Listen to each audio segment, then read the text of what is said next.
Hey there, Sharon Horne-Ellstrom here. Let's talk about how to hit the books. Our idiom today is to hit the books. Now, we're not going to literally pound on books and hit the books, but we are going to talk about what this idiom means, where it came from, and how you can use it to grow and build and supersize your business, or to create and develop or change or improve, because we never really want to make things worse in our life, anything in your life, right? This is one of those idioms or expressions that there's no clear origin. Nobody really knows exactly where it came from. It became popular in the mid-20th century, so in the mid-1900s it started to be used. And maybe that was associated with more people going to college, more people in formal education systems, at least here in America in English.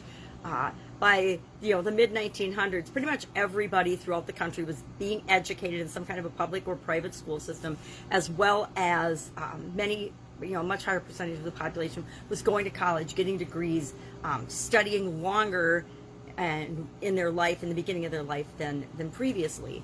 So I, of course, always think of this. When I hear hit the books, the first thing I think of is studying and school and college and cramming for exams and researching. I was one of those nerdy girls, I guess, that loved going to the library. I grew up in the days when we actually had amazing libraries that we went to. Now, there's some amazing libraries still today. The Hill Reference Library still exists in St. Paul, although I haven't been there for well over a decade.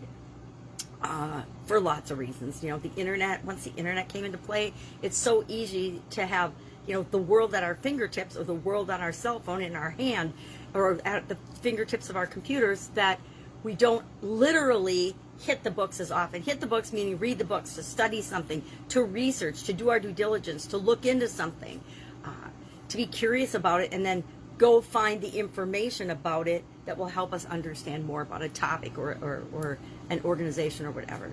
So we do our due diligence with respect to everything we do, hopefully in our business, in our life. We don't just date someone without, hopefully nowadays, doing a little research. We don't get involved with a business partner without checking their references, doing some research, looking into things, because it's so easy to do nowadays. The problem with things being easy to do is it's really easy not to do it too. And it's easy to take things on face value, not do our homework, not do our research, not do our due diligence, and then wonder why we make mistakes or we have challenges that we didn't really need to have if we had just put a little more time in the upfront planning and studying of a topic or a project or a subject that was of interest to us. So I always think of studying in college, and I'm sure if I racked my brain, I could come up with lots of examples of when I waited till the end of the semester and then hit the books the night before or 2 nights before the final exam, and pulled out at least a passing grade so that I could move on to the next subject or the next level. I think back, I was cleaning out some things in my mom's house. My mom, when my dad passed away, she moved again, and we cleaned a bunch of stuff out of her house.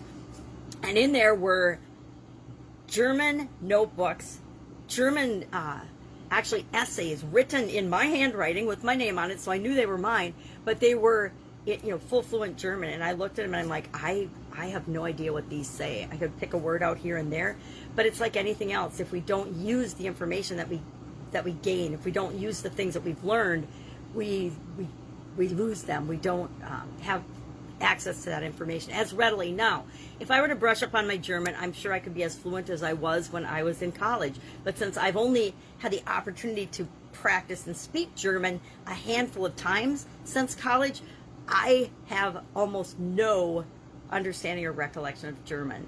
Although I can watch a movie with German dubbing and German subtitles, and I can understand most of the German. So it's one of those examples of we study things, and I studied German from, I think, 3rd or 4th grade until all through college. So how many years of German is that? That's a lot of studying of a topic to not really retain any of it. But I also can't play the piano, and I took piano lessons for probably 7 or more years as well. So it just goes to show us, if you don't practice and use the things that you've learned, you absolutely will lose them.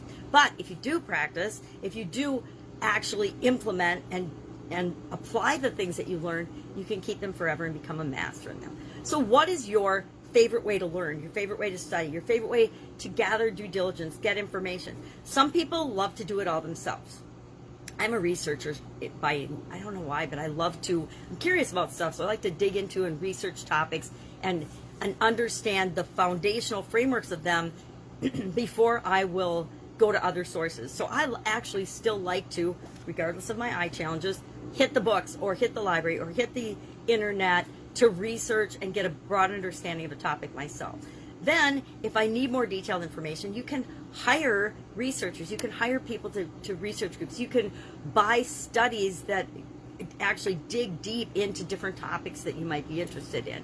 There's still huge universities, nonprofits, associations for almost every industry on the planet, and they keep tons of information about that particular industry, about that profession, and you can always get information from them. Government websites are huge for information, and it's all in the public domain. It's for us to access and learn from and use. So if you're starting a small business administration, there's tons of resources that are available for free.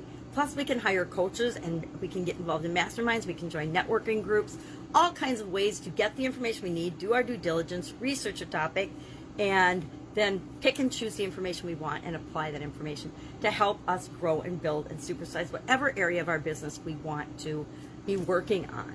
So I'm just curious, do you still, and probably you've hit the books at some time in your life if you're listening to me, but if you haven't, how do you prefer to learn? How do you like to go about gathering information, doing your due diligence?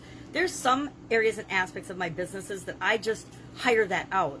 For example, hiring employees. I just have, I go to an agency and they do a background check on people.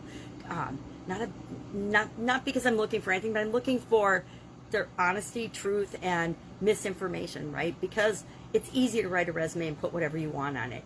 Because a lot of people know that the vast majority of people don't even call references. They still don't in this day and age. They might check your social media, which, that's supposed to be, it used to be illegal when it first happened, first started, but now everybody has somebody that checks your social media. So if you think that you can put anything in the world out in social media and nobody's ever going to find out, think again, because everything nowadays we say, gets recorded. With everybody having a cell phone these days, we need to always remember to behave as if somebody were watching, even if they're not. Guess what? We should do that anyway because we're good human beings. So always behave as if somebody's watching. And there's, if you believe in a higher power, there's always somebody watching anyway. Up to you to decide what matches your beliefs and what works for you. So curious, share in the comments below your experience with due diligence, how you do it, how you study, how you research a new topic or idea. I do reading challenges with Avril Beckford. I love her reading challenges because they cause me to take and all the books that I have, because I have thousands of books, and focus in on a topic of, and books that I haven't ever gotten to.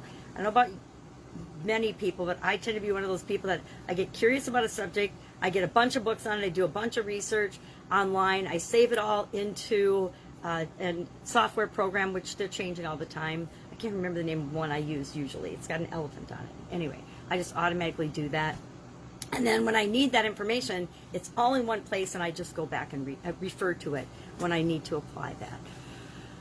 That's it. That's our idiom for today. Last day on my own with my amazing little granddaughters, so I'm excited about that, so I can get some rest and catch up on the things that I haven't been doing in the last couple of weeks. Have an amazing day. If I can help you in any way, ask in the comments below. Otherwise, I will see you tomorrow with a couple more days of book-related idioms, because I thought the month of June is a great, since I'm doing a reading challenge with Avril, it's a great month to talk about some of the amazing idioms and expressions that have to do with books, even those like this one that we don't know the actual origin of. I'm sure somebody knows, but it must go pretty deep on the internet, because I couldn't find it easily when I was doing my research and due diligence to find the origin of this particular idiom. Have an awesome day, and I will, of course, be with you tomorrow.